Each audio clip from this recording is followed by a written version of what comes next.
A Harare-based construction company, Grey Homes, and its directors have appeared in court facing charges of defrauding Vice President Constantino Chiwenga's wife, Minio Tabo Bayoli, of nearly 930 United States dollars. Azvipere mushe murezimbabwe toona kuti aiwa mukadzi waVP Chiwenga aiwa ochiitwa aiwa almost a million US dollars. Sana mina mashuka budanyu kwa pana mdodo bo subscribe or like or turn on the bell icon.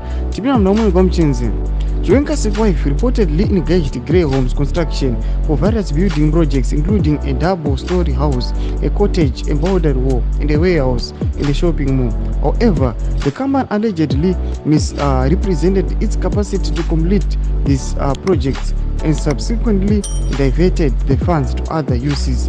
It is the state's case that in March 2023, Baloi paid Grey Homes Construction $560,000 US dollars for the construction of a double-story house, a cottage, and a boundary wall with an agreed completion period of 90 days. However, the company failed to complete the project, resulting in a financial prejudice of $389,000 US dollars. Muri Zimbabwe mukanzwa mari dzinenge dzichitaurwa panapa nyasi kuona kuti aiwa munyika yeZimbabwe aiwa vanhu vane mari.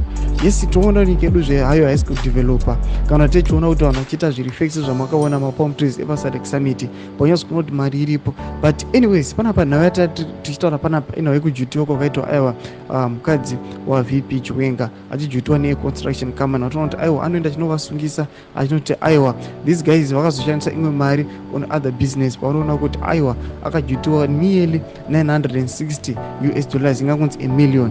Chimbotudze mafunguro enyu muri kudii pamusoro pechitiko ichi. Aiwa bina comment section medu.